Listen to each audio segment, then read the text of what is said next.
కాళేశ్వరం ప్రాజెక్టులో ప్రధాన బ్యారేజ్ అయినటువంటి మేడిగడ్డ బ్యారేజు 7వ బ్లాక్ పూర్తిగా ధ్వంసమైంది. రాఫ్ట్ భాగం కూడా పూర్తిగా డ్యామేజ్ అయ్యి భూమి లోపల సింక్ అయింది. సో ఈ 7వ బ్లాక్ పైనటువంటి 11 పీర్స్ కూడా డ్యామేజ్ అయ్యి అందులో ప్రధానంగా 20 పీర్ దాదాపు 5 ఫీట్లకు మేర లోతు భూమిలో కుంగిపోయింది. ప్రస్తుతం అసలు ఈ బ్లాక్ ఎక్కడి నుంచి మొదలవుతుంది అనేది ఒకసారి మనం ప్రత్యేకంగా మనం చూద్దాం. ఒకసారి ఇది ప్రస్తుతం మనం ఈ విజువల్స్లో చూసేటువంటి ఈ యొక్క పీర్ ఇది డబుల్ పీర్. ఇది 7వ బ్లాక్ సంబంధించినటువంటి డబుల్ పీరు. ఈ రెండు అంటే ఈ ఇక్కడ ఈ యొక్క డబుల్ పీర్ సంబంధించినటువంటి వన్ ఆఫ్ ది పార్ట్ దీనికి సంబంధించి 6వ బ్లాక్ పై ఉంది.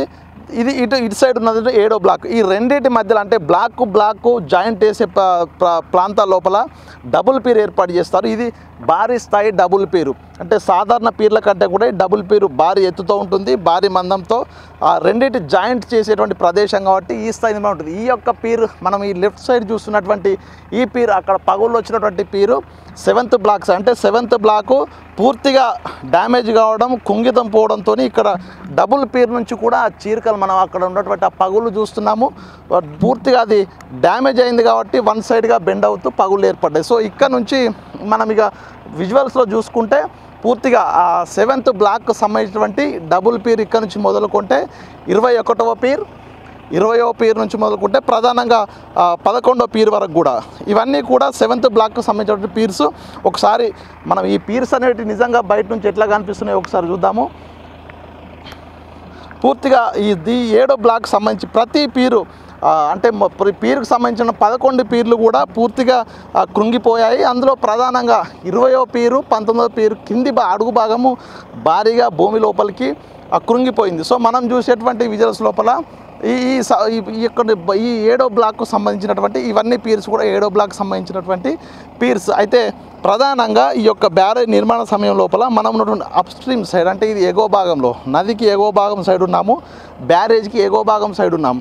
ఇక్కడ మొదటగా బ్యారేజ్ నిర్మాణం ప్రధాన స్ట్రక్చర్ కంటే ముందుగా బండరాళ్ళకు సంబంధించినటువంటి ఒక ప్రొటెక్షన్ వాల్ ఏర్పాటు చేశారు.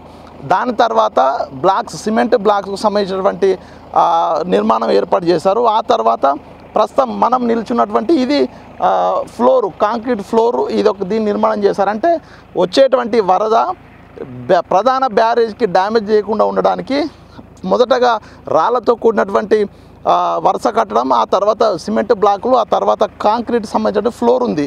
ఈ ఫ్లోర్ తర్వాత ప్రధానమైనటువంటి స్ట్రక్చర్ మొదలవుతుంది. అది 110 మీటర్లతో కింద అడుగు భాగం లోపల రాఫ్ట్ ఏర్పాటు చేసి దాని మీద ఈ బ్లాకుల వైజ్గా నిర్మాణం చేసి పీర్స్, భారీ స్థాయి పీర్సు, దాంతోపాటుగానే రేడియల్ గేట్స్ ఏర్పాటు చేశారు. సో అంటే ఇదంతా కూడా ఒక ప్రణాళికాబద్ధంగా దానికి సంబంధించి పూర్తి స్థాయి అనాలిసిస్ చేసిన తర్వాత పూర్తి స్థాయి లోపల కెమికల్స్ ఏమి ఉపయోగించాము, దానికి సంబంధించినటువంటి మెటీరియల్ ఏది ఉపయోగించాము, అది అన్నీ కూడా ఒక కీలకంగా అన్ని పరీక్షలు చేసిన తర్వాత నిపుణుల సమక్షం లోపల ఈ యొక్క నిర్మాణం చేయాల్సి ఉంటుంది. కానీ ఈ నిర్మాణం చేసినప్పుడు కూడా మనం ఉన్నటువంటి ఈ యొక్క కాంక్రీట్ ఫ్లోర్ ఏమాత్రం డ్యామేజ్ కాలేదు. కానీ ఈ కాంక్రీట్ ఫ్లోర్ తర్వాత నిర్మాణం చేసినటువంటి ప్రధాన స్ట్రక్చరు రాఫ్ట్ కింద అడుగు భాగంలో రాఫ్ట్ ఉండి మీద ఏదైతే ప్రధాన స్ట్రక్చర్ ఉండిందో ప్రధానంగా ఆ భాగమే కుంగింది. అంటే దీనికి ప్రధానంగా ఇప్పుడు ఉన్నటువంటి సమాచారం ప్రకారం అటు విజిలెన్స్ ఎంక్వైరీ కావచ్చు, నిపుణులు చెప్తున్న ప్రకారము ఈ యొక్క రాళ్లతో ఉన్నటువంటి కట్టడం ఏదైతే అప్స్ట్రీమ్ వైపు ఉందో ఆ రాళ్లతో కట్టిన కట్టడం కానుంచే వాటర్ ఫోర్సు ఆ కిందికి వాటర్ ఫోర్స్ వెళ్ళడం, ఆ బ్లాక్ల కింద నుంచి ఇప్పుడు మనం చూస్తున్నటువంటి ఈ కాంక్రీట్ ఫ్లోర్ కింద నుంచి కూడా వాటర్ కింద నుంచి వెళ్ళి రాఫ్ట్ అడుగు భాగాన్ని పూర్తిగా డ్యామేజ్ చేసింది. సో ఆ రాఫ్ట్ అడుగు భాగం డ్యామేజ్ కావడంతో భారీ స్థాయిలో గుంతలు ఏర్పడి ఆ రాఫ్ట్ అదేవిధంగా దానిపై నిర్మించిన ప్రధాన స్ట్రక్చర్ అయినటువంటి ఈ పీర్స్ కూడా లోపలికి కుంగినాయి.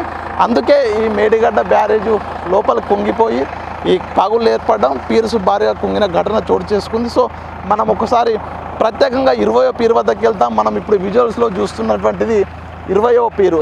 ఇదే ప్రధానంగా అక్టోబర్ 21వ తేదీన సాయంత్రం భారీ శబ్దంతో కుంగడం జరిగింది. మనం చూస్తున్న ఇక్కడ ఒకసారి విజువల్స్లో చూద్దాం. ఇది ఇప్పుడు మనం ఇవి చూసేటువంటి కూడా కాంక్రీట్తో సంబంధించినటువంటి కాంక్రీట్ ఫ్లోర్ నిర్మాణం. ఈ ఫ్లోర్లో కూడా ఒకసారి మనం చూస్తే ఏ స్థాయి లోపల పగుళ్ళు ఏర్పడ్డాయో మనం ఇక్కడ చూడొచ్చు. అంటే పూర్తిగా దీనికి సంబంధించి ఇక్కడ ఇసుక బస్తాలు వేసి దీన్ని తాత్కాలిక మరమ్మతులు చేసే ప్రయత్నం చేశారు, కానీ కప్పిపుచ్చే ప్రయత్నం చేసినట్లు కూడా తెలుస్తుంది. మనం చూడొచ్చు దీంట్లో కూడా భారీ స్థాయి లోపల కుంగుబాటు జరిగింది. ఒకసారి దీని లోపల ఒక్కసారి ఈ సంబంధించి పగుళ్ళ మధ్యలో చూస్తే భారీగా నీరు జరిగింది. అంటే ఈ యొక్క కాంక్రీట్ ఫ్లోర్ కింది భాగానికే వరద నీరు కూడా భారీగా చేరుకొని కింద ఉన్నటువంటి పూర్తి ఇసుకను కూడా బయటికి నెట్టుకుంటూ వెళ్ళింది. సో అందుకే కింద ఒక భారీ గుంత ఏర్పడింది. ఆ గుంత ఎంత స్థాయిలో ఏర్పడిందంటే ఈ స్థాయి నిర్మాణం ఇంత కట్టుదిట్టంగా రాఫ్ట్ నిర్మాణం చేపట్టినప్పటికి కూడా అది పూర్తిగా పగిలిపోయి భూమి లోపలికి దసికినటువంటి పరిస్థితి ఉందంటే ఏ స్థాయి లోపల ఈ వరద తాకిడికి ఆ కింద ఉన్నటువంటి పొరలు ఏ విధంగా డ్యామేజ్ అయ్యా చూడవచ్చు. మనం ఉన్నటువంటి ఈ పీరు సంబంధించి 20వ పీరును ఒకసారి చూస్తే 20వ పీరు అడుగు భాగం చూస్తున్నాం మనం ఇప్పుడు. ఈ అడుగు భాగం కూడా పూర్తిగా మనం ఉన్నటువంటి ఈ గ్యాప్కు సంబంధించి ఇదంతా కూడా సిమెంట్ కాంక్రీట్ లేయరు. ఈ లేయర్తో అటాచ్ అయ్యి ఈ పీరు ఉంటుంది. కానీ ఈ కుంగడం వల్ల ఇది కూడా రెండుగా విడిపడ్డాయి. ప్రస్తుతం అంటే 20వ పీరు వద్ద ప్రధానంగా 5 నుంచి 6 ఫీట్ల డౌన్కి వెళ్ళిపోయింది. మనం చూస్తున్నటువంటి ఈ యొక్క కాంక్రీట్ ఫ్లోర్కి మనకు కనిపిస్తున్నటువంటి బేస్కు పూర్తిగా అంటే 5 నుంచి 6 ఫీట్ల గ్యాప్ కనిపిస్తుందంటే అంత స్థాయి లోపల ఇది కిందికి కుంగిపోయింది. సో అంటే ఇది ప్రధానంగా ఇక్కడే డ్యామేజ్ అయిందని తెలుస్తుంది. అయితే ఇదే డ్యామేజు అటు 11, 12 పీరు వరకు, అదేవిధంగా 22వ పీరు వరకు ఇదే విధంగా డ్యామేజ్ అయితే కనిపిస్తూ ఉంది. అంటే ఒకవేళ కనుక మరమ్మతులు చేపడితే మొట్టమొదటి దీని మొత్తం కూడా డ్యామేజ్ను తొలగించాల్సి వస్తుంది. అంటే 7వ బ్లాక్ కూడా మొత్తాన్ని తొలగించాలి. దీని ఉన్న 11 పీర్స్ ఇదంతా ఈ స్ట్రక్చర్ను కంప్లీట్గా మొత్తం తీసేయాల్సి ఉంటుంది. అదేవిధంగా ఎక్స్కవేషన్ చేయాల్సి ఉంటుంది.